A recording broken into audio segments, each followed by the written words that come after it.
नमस्कार दोस्तों, मेरा नाम मुन रवे। स्वागत है आप सबका चैनल पे। आज हम डिस्कस करेंगे न्यू एजुकेशन पॉलिसी के बारे में जो अभी अभी जारी हुआ है। तो चलो जानते हैं इसके बारे में डिटेल्स में। The new education policy NEP has been approve by the union cabinet today. दोस्तों, एक बड़ी खबर निकल के आ रही है कि न्यू एजुकेशन पॉलिसी को यूनियन कैबिनेट ने अप्रूव कर दिया, जो कि लास्ट ईयर मई के महीने में लाया गया था। ठीक है। The announcement has been made by HRD Minister and Union Minister Prakash Javadekar.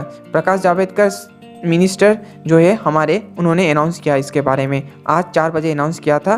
ठीक है ना। Also the ministry of human resource management MHRD has been rename as, इसको रीनेम कर दिया। MHRD जो है management of human resource development, इसे रीनेम करके एजुकेशन मिनिस्ट्री रख दिया गया है। ये बहुत ही इंपॉर्टेंट है आप सबको एग्जाम पर्सपेक्टिव से भी। आप सब जान लीजिए कि MHRD को रीनेम करके अभी एजुकेशन मिनिस्ट्री बना दिया है। ठीक है। द स्टूडेंट एंड एजुकेशनिस्ट, जो कोई भी जानना चाहता है कि न्यू एजुकेशन पॉलिसी में क्या क्या इंक्लूड है, वो सब मैं अभी यहाँ पे कवर करने वाला हूँ। तो अंत तक वीडियो देखिए और आप सबको पता चल जाएगा क्या क्या है। ठीक है। The Union Human Resource Development Minister Ramesh Pokhriyal Nishank had informed earlier that the new education policy NEP could be resolving various issues in the education sector। तो जो पहले ही रमेश पोखरियाल निशंक जो है, उन्होंने अनाउंस कर दिया था कि new education policy various issue को जो है एजुकेशन सेक्टर में, हमारे एजुकेशन सेक्टर में वेरियस इशूज है, उस सब को ख़त्म करने में ये हेल्प करेगा, सॉल्व करने में ये बहुत ही बड़ा बहुत हेल्प करेगा। ठीक है। He also said that the new policy could help the youth to take up higher education more easily. उन्होंने ये भी बोला था कि जो हमारे नौजवान हैं जो हायर स्टडी करना चाहते हैं, उन लोगों को ये बहुत ही हेल्प करेगा। ठीक है। द अनाउंसमेंट है ये 4 बजे किया गया था। ठीक है, आज न्यू एजुकेशन पॉलिसी के बारे में। तो अब हम जानेंगे पूरा डिटेल्स में इसमें क्या क्या इंक्लूड है, हम क्या क्या एक्सपेक्ट कर सकते हैं। अंत तक बने रहिए, आपको पूरी जानकारी मिल जाएगा इस वीडियो में। ठीक है दोस्तों, अब हम जानेंगे कि न्यू नेशनल एजुकेशन पॉलिसी 2020 से हम क्या क्या एक्सपेक्ट कर सकते हैं। तो new education policy suggested the extension of the right to education. ये इसने सजेस्ट किया है extension of right to education को। आपको पता ही था कि 14 साल के बच्चों तक ये लागू था कि हर किसी को एजुकेशन मिलना चाहिए 14 ईयर्स तक। ठीक है। तो जानते हैं क्या सजेस्ट किया है। Right to education covering children under age group 3 to 18 years. उन्होंने सजेस्ट किया कि 18 साल तक, 3 साल से लेकर 18 साल तक राइट टू एजुकेशन में आना चाहिए, उसे कंपलसरी एजुकेशन मिलना ही चाहिए। Currently the rule applies only to student until the age of 14 years. अभी सिर्फ 14 ईयर्स तक ही था पहले, लेकिन अब जब ये लागू होगा तब 3 to 18 ईयर्स के बच्चों को कंपलसरी एजुकेशन मिलेगा। Thus, the new education policy aims to universalize the pre-primary education by 2025। तो इसने एक लक्ष्य रखा है कि ये 2025 के पहले ही यूनिवर्सलाइज कर देंगे प्री प्राइमरी एजुकेशन को। और दूसरा है provide foundational literacy to all by 2025। आप सबको पता होगा कि फाउंडेशनल लिटरेसी का मतलब है पढ़ना, लिखना, बोलना, ये आना चाहिए। ये सब लिटरेसी हम उनका लक्ष्य है अचीव करने का 2025 से पहले, फाउंडेशनल लिटरेसी अचीव करने का, कि हर कोई बच्चा बोल सकेगा, लिख सकेगा। दोस्तों, हमने तो पहला पॉइंट जान लिया। अब हम बढ़ते हैं दूसरे पॉइंट की तरफ कि हम क्या एक्सपेक्ट कर सकते हैं न्यू एजुकेशन पॉलिसी से। तो फिर चलो जानते हैं। As per the draft NEP document release earlier, the draft NEP is based on the foundational pillars access. जो फाउंडेशनल पिलर है एजुकेशन सिस्टम का, उस पे ये बेस है। तो क्या क्या है फाउंडेशनल पिलर, वो हम जानेंगे अभी। पहले नंबर पे आता है एफोर्डेबिलिटी। एफोर्डेबिलिटी का मतलब आप सबको पता ही होगा कि एफर्ट जो हर कोई एफर्ट कर सके, वही एफोर्डेबिलिटी होता है। क्योंकि इंडिया में जो एजुकेशन सिस्टम है वो अभी बहुत ही ज़्यादा महंगा हो रहा है, इसलिए यहाँ पे एक लगाम भी लगेगा। जो प्राइस बढ़ रहा है एजुकेशन सिस्टम में, उसमें एक लगाम भी लगेगा और हर कोई अफोर्ड कर सकेगा, चाहे वो पुअर हो, चाहे वो दलित से हो। मतलब जो पुअर से होता पुअर भी अफोर्ड कर सकेंगे एजुकेशन को, इसमें भी ये ख्याल रखा गया है। और दूसरा इक्विटी बहुत ही ज़रूरी है। इक्विटी आप सबको पता ही होगा कि इंडिया में जो डिस्क्रिमिनेशन होता है जो गाँव में, वो बहुत ही ज़्यादा है। अभी भी हो रहा है, थोड़ा कम है लेकिन हो रहा है। इसलिए ये इसमें ये भी फोकस किया गया है कि हर किसी को एजुकेशन मिले, इक्वल एजुकेशन मिले, चाहे वो पुअर हो, चाहे वो दलित से बिलोंग करता हो, चाहे वो रिच हो, बहुत ही अमीर हो, चाहे वो बॉय हो, चाहे वो गर्ल हो, हर किसी को एजुकेशन मिलना चाहिए। इस पर भी यहाँ पे फोकस किया गया है। और तीसरे नंबर पे क्वालिटी बेस्ड एजुकेशन बहुत ही ज़रूरी है। अगर हम किसी को एजुकेशन दे रहे हैं, किसी को नॉलेज दे रहे हैं, तो वो नॉलेज क्वालिटी नॉलेज होना चाहिए जो उसको बाद में जाके काम आए।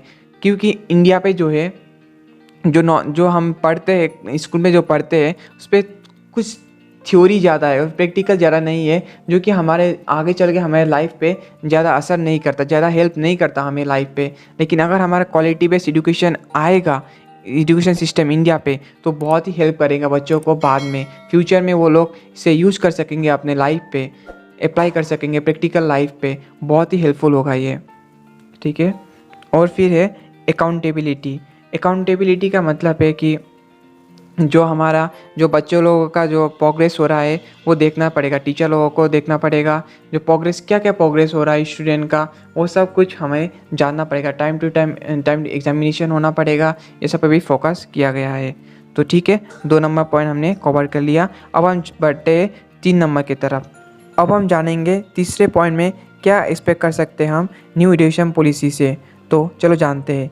In the draft A 5+3+3+4 curricular and pedagogical structure had been proposed based on the cognitive developmental stages of the children rather than their age. This further divides the K-12 years into K-12 मतलब kindergarten 12, जो kindergarten जो छोटे school से बड़े 12 class 12 तक base है, इसको कैसे डिवाइड किया है वो हम जानेंगे अभी। Foundational stage age 3 to 8 years, 3 to 8 years तक हमने फाउंडेशनल स्टेज पे डिवाइड किया है, जिसमें 3 years of pre primary plus grades 1 to 8 है। प्रिपरेटरी स्टेज 8 to 11 years है, यहाँ पे ग्रेड्स 3 to 5 है। मिडिल स्टेज जो मिडिल पे होगा 5 to समथिंग क्लास, इसमें 11 to 14 years है, ग्रेड 6 to 8 है यहाँ पे। एंड सेकेंडरी स्टेज जो 14 to 18 years होगा, उसमें ग्रेड 9 to 12, ग्रेड मतलब क्लास है, क्लास 9 to 12 इंक्लूड है 14 to 18 years पे। ये स्ट्रक्चर में एक डिवाइड किया है 5+3+4 वाले करिकुलर एक्टिविटी में न्यू एजुकेशन पॉलिसी ने। आप सब देख सकते हैं पिक्चर पे कैसे डिवाइड किया है, उससे आप समझ जाएंगे। ठीक है, हम अब आगे बढ़ते हैं नंबर 4 पे। नंबर 4 पे क्या इंक्लूड है उसके बारे में जानते हैं। The new education policy has provisions that provide the students with increase flexibility and choice of subject to study across various streams of arts, humanities, science, sports and other vocational subject. तो ये बहुत ही अच्छा है ये new education policy ने लेके आया है ये, क्योंकि हमारे इंडिया पे क्या है कि ज़रा फ्लेक्सिबल नहीं है एजुकेशन सिस्टम। अगर आप ये सब्जेक्ट चूज़ करते हो ये आप you can not take this, ऐसा है। लेकिन अगर ये अप्लाई होता है तो आप सबको बहुत ही हेल्प होगा। आप चॉइस कर सकेंगे कौन सा सब्जेक्ट लेना है, आर्ट्स पे कौन सा, साइंस पे कौन सा लेना है, कॉमर्स पे कौन सा लेना है। आप सबको एक फ्लेक्सिबल सिस्टम मिलेगा जो आप सबको एजुकेशन में बहुत ही हेल्प होगा। आप सब अपने चॉइस से पढ़ सकेंगे, क्योंकि ये इंडिपेंडेंट स्टूडेंट को एक इंडिपेंडेंट देना पड़ेगा कि वो कौन सा सब्जेक्ट में रुचि रखता है, कौन सा लेना चाहिए। ये बहुत ही अच्छा निर्णय है। और नंबर 5 पे क्या है वो अब हम जानेंगे।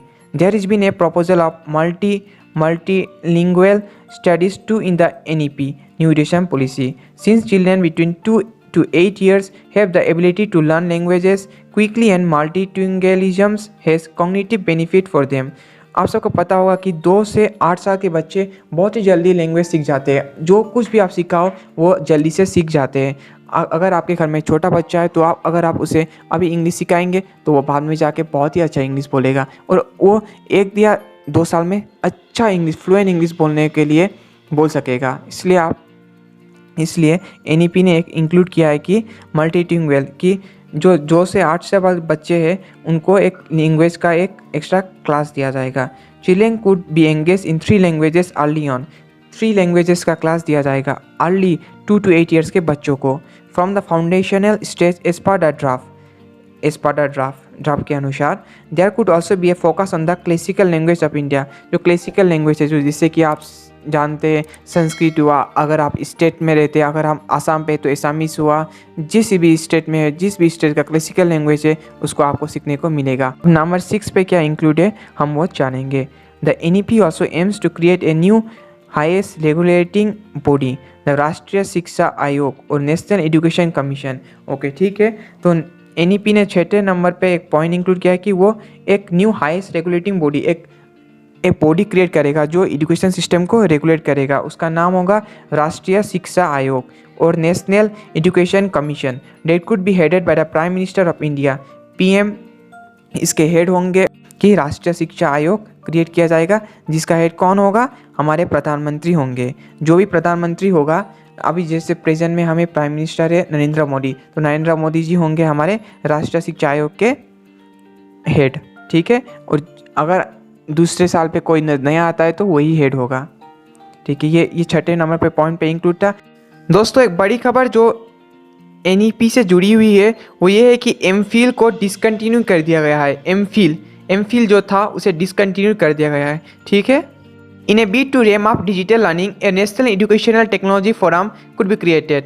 तो आप सबको पता ही होगा कि अभी जो हाल है कोविड-19 की वजह से बच्चे लोग स्कूल जा नहीं पा रहे हैं, क्लासेस नहीं हो रही है, और हमारे यहाँ पे ज़्यादातर लोग पुअर है, वो एफोर्ड नहीं कर सकते स्मार्ट मोबाइल्स वगैरह। इसलिए इसे ई-लर्निंग को ऊपर लाने के लिए एक रेगुलेटर बॉडी जैसा बनाया जाएगा, जिसका नाम होगा नेशनल एजुकेशनल टेक्नोलॉजी फोरम, ठीक है। E courses will be develop in 8 regional languages initially and virtual labs will be develop. तो यहाँ पे बोला गया है कि ई कोर्सेस को 8 रीजनल लैंग्वेजेस में बनाया जाएगा और फिर वर्चुअल लैब भी डेवलप किया जाएगा, ठीक है। अमित खरेल ने बोला है, ये हायर एजुकेशन सेक्रेटरी है वो। Top 100 foreign colleges will be allowed to set up campus in India, ठीक है। According to the HRD minister document listing salient features of policy, such universities will be given special dispensation regarding regulatory governance and content norms on par with other autonomous institution of India, ठीक है। 100 foreign colleges को यहाँ पे लाने की बात हुई है। The committee which suggested changes in education system under the NEP was headed by former ISRO chief K. कस्तूरी रंगम, ठीक है। आप सबको पता होना चाहिए कि इसे किसने हेड किया था। इसे हेड किया था फॉर्मर ISRO चीफ K. कस्तूरी रंगन ने, ठीक है।